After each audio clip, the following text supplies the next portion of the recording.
welcome to part 2 of the overly engineered bushcraft rod and reel build. If you haven't seen part 1, go back and check that out because I do the whole build of all of this in that video.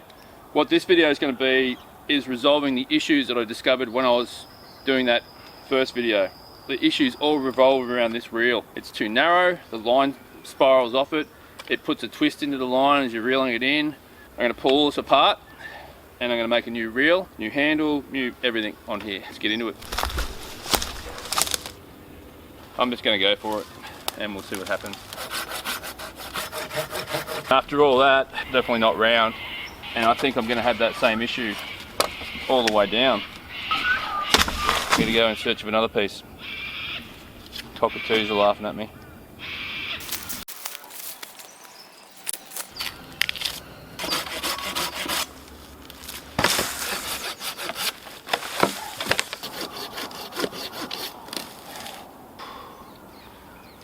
Oh my goodness. Right, so that's the piece I'm going to be using as my new reel. It's not perfectly round, but it's pretty close.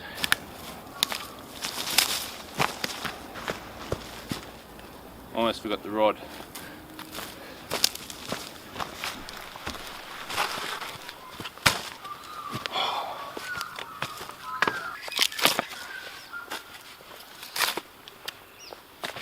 This is the part I'm looking at down here with the spool. It's not quite round. Eye it up and kind of mark it round-ish. Blacken that where I need to cut it out, and then I'll just cut it out.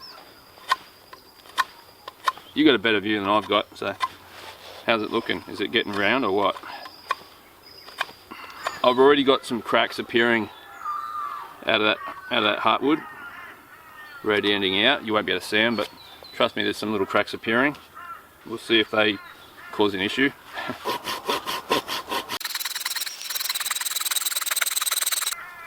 Just marking a line for my saw cut. Right, so that's how wide my reel is going to be. And the reason being, I don't want to have to pull this assembly apart and rebuild all this, make a new one. So I'm still working with that gap that I've got between that and that spool where it is now, because that spool is the center line for my rod. So I need that to be the center of this spool. What I want to do is slope the sides of this down so the line isn't sitting up, it's only going to be running in the center of this thing the same as this one, but I'm going to have shoulders coming up. Hoping that by having that there, it'll mean there's so much more margin for error when I'm putting the line on the reel that I'll be able to cast out and keep my eye on the line and the lure, and I can just concentrate on that rather than having to concentrate on guiding the line on. Because if I'm reeling it and I'm looking at this and a fish comes up behind my lure and just swirls at it and I don't see that, then I'm just going to keep reeling. Now a fish might come back, but if I'm out there, if I'm fishing and I'm watching my lure and a fish just swirls behind it, doesn't actually take it, I might, if it's a floating lure, I might just pause for a second and just give it a few little twitches on the surface and give that fish a chance to circle around and come back and have another go at it, rather than just keep winding it away from the fish and not even know there was a fish there. Because you could be blindly casting and having to focus on your rod and not see those swirls behind your lures, and you just fish and fish and fish and say, oh, there's nothing here. But all the time there was fish following your lure or splashing behind it, anything, and you weren't able to observe it because you had to focus all your efforts on getting your line on the reel and not falling off the reel. So hopefully by putting these shoulders in, I don't have to worry about that, and I can just watch the lure. Hopefully. There's 300 meters of line on that original spool. I don't need that much. I don't want to go out and use all the line I have on one reel. I'd rather have 60 meters of that line, maybe not even that, depending on how big the water is that I'm fishing on. But even if I said 60 meters, that leaves me 240 meters of line that I can use for other rods. I can use it to make gill nets. I was allowed to make gill nets. I could use the inner strands out of the paracord to make the main gill net, but then I can make panels in amongst that of the fishing line. So it's, if the fish are a bit finicky and they come along and the water's really clear, they might see that paracord gill net and I'm not going to go into that, and move along it, use it as a barrier, like a wall. And then I have this fishing line in like a section that big, and they go, oh, here's a gap, and then they get caught in my net. So if I only use like 50 or 60 meters on my spool, on my fishing rod, then it frees me up to have all that extra line I can use for other projects.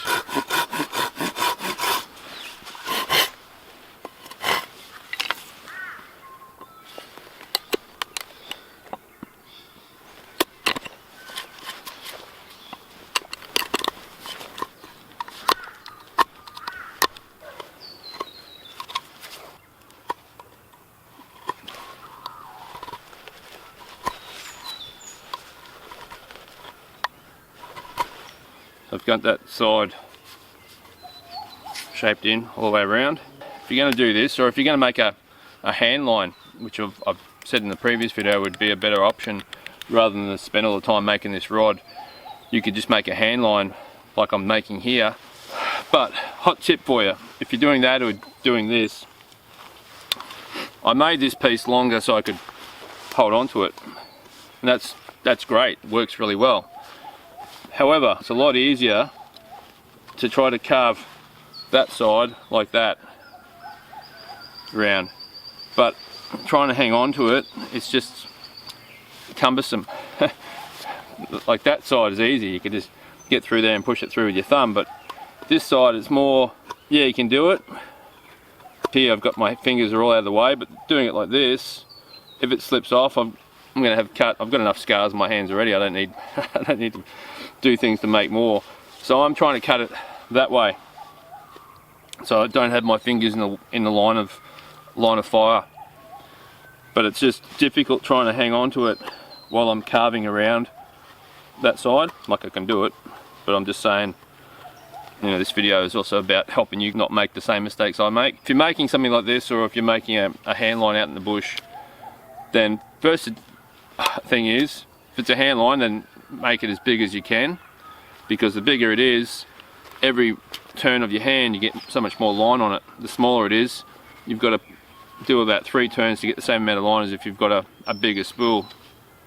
That's one thing. The other thing is, the smaller your spool is, your hand line, the tighter your line is wrapped on it, so you end up with, it's easier to make curls in the memory of the line, whereas if it's bigger, it's not as sharp a radius, so yeah, you get less memory in the line, so it lays out flat in the water, and yeah, it's just better. Anyway, I'm just taking a break. I'll get back to doing this thing.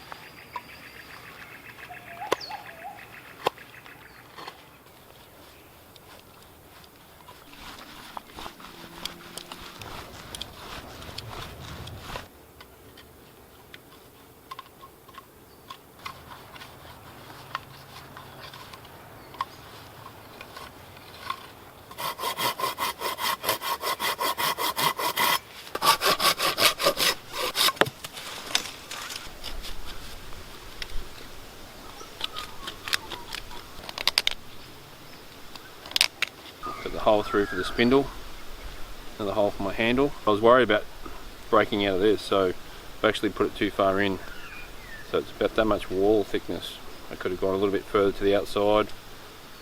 It's just going to mean that I've got to reel quite fast to get any sort of line back on the reel. But yeah, right, I'm going to cut a handle for it, just so I can feel like I'm achieving something. So that took a while.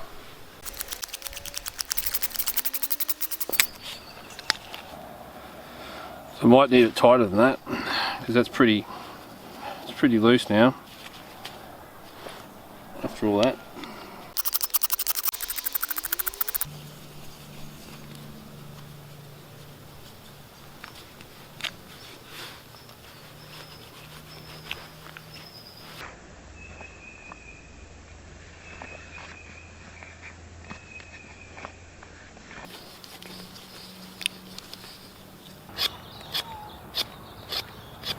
Right, so it spins easily there. The problem is when you put a handle in it, as you try to reel it, you tend to twist the reel. So it's like that, and then you end up pushing it up in the air as you're trying to reel it. and that creates the tension on it. You can't then reel it. Right, I'm going to grab the rod real quick and just see how much more I've got to take out here. Alright.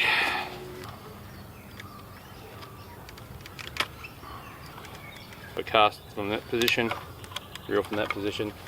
That's how it is when I'm winding it. So I need that piece to go through there.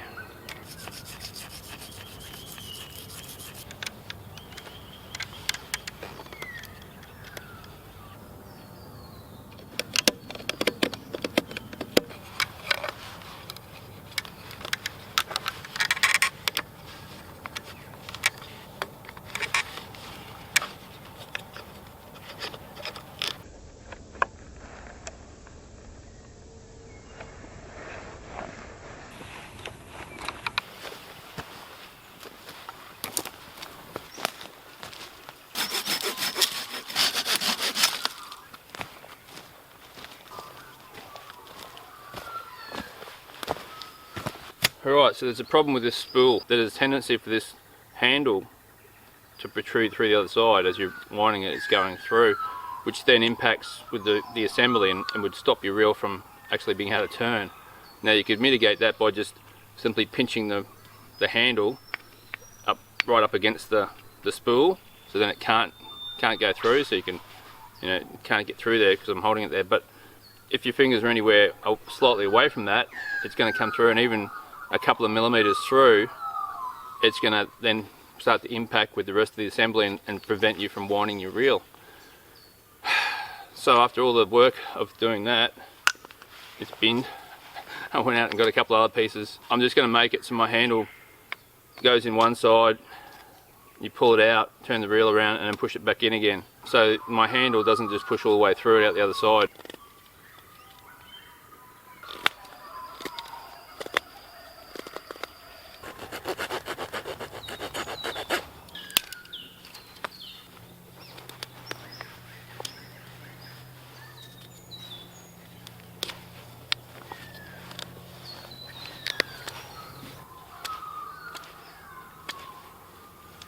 So many little parts to this whole thing. So it's going to go through like that. Still got to cut this to length. See the angle it's on? It's on this big angle, and then it straightens up.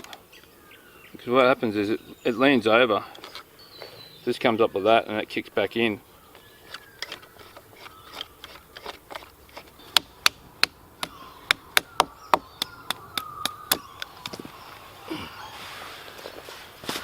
Right. So I've banged a number of wedges into that around there. I'll just cut them off, and hopefully they'll just stay in position.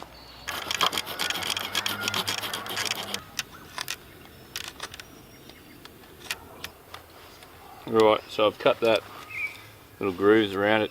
Hopefully the cordage will run in that. Got my little piece here. I've just got to try to lash that on there somehow. Got my inner strand from the paracord.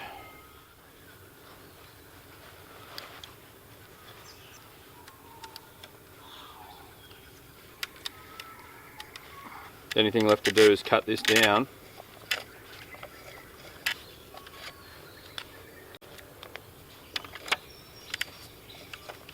and put line on the reel.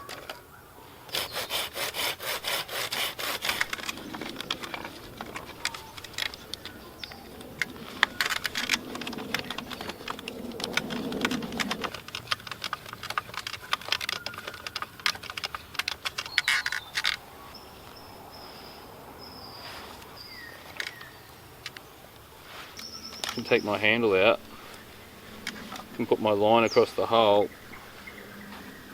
and then push that in there so it acts as a keeper.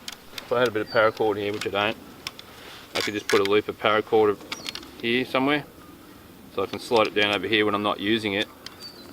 I'm walking around with it, so I can hold the rod anywhere and there's no risk that this might slide to the side and start having line come off it.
So, a few things to talk about.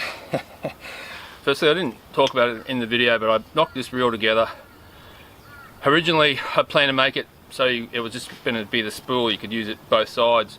However, in my haste to quickly knock this together, I had a few blowouts that prevented me from actually making it how I wanted it. So, the actual shaping of this, like cutting all that out and most of that, was about 20 minutes.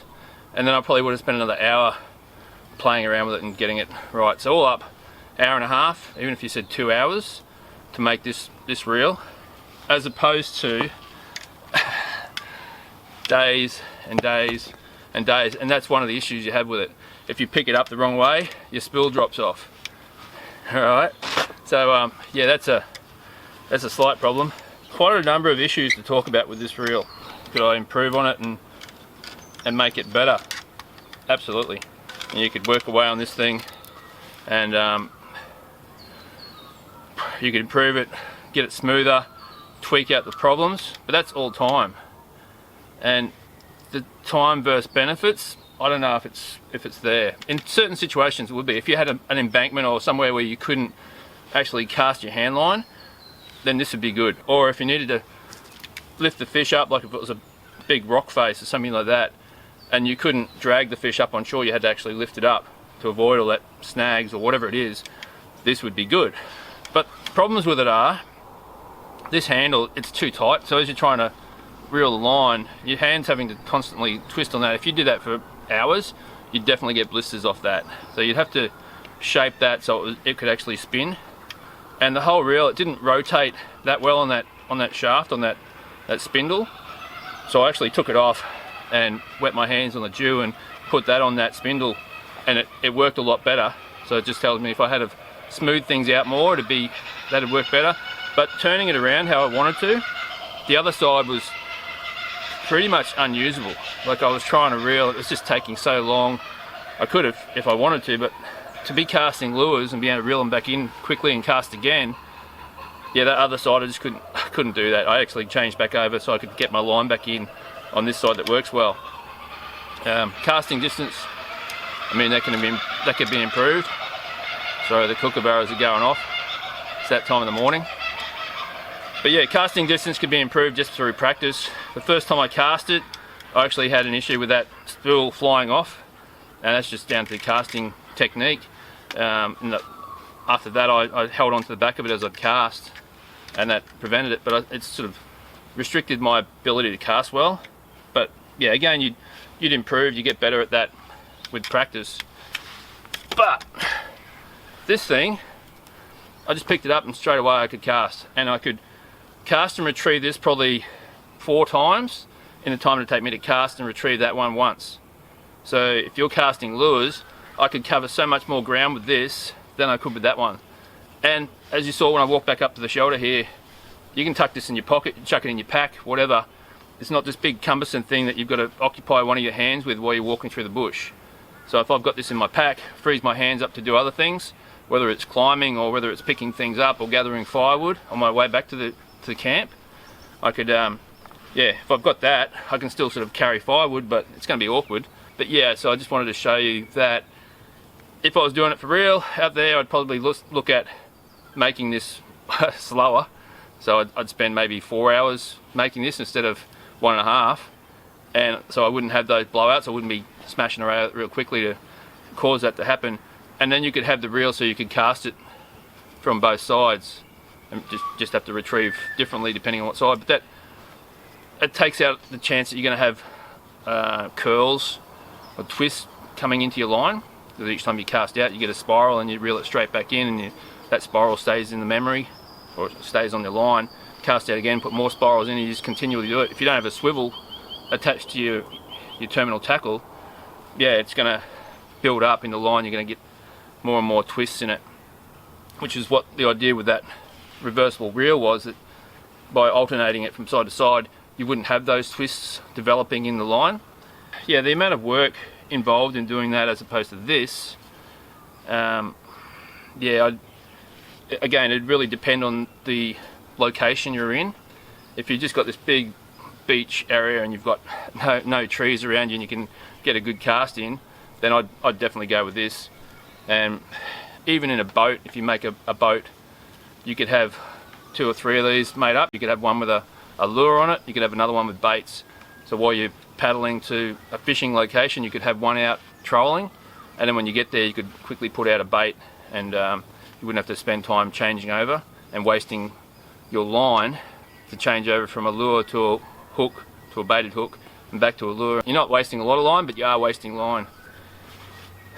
Anyway, hope you found this video somewhat informative and educational, or even just entertaining. Thanks for watching. Catch you next one.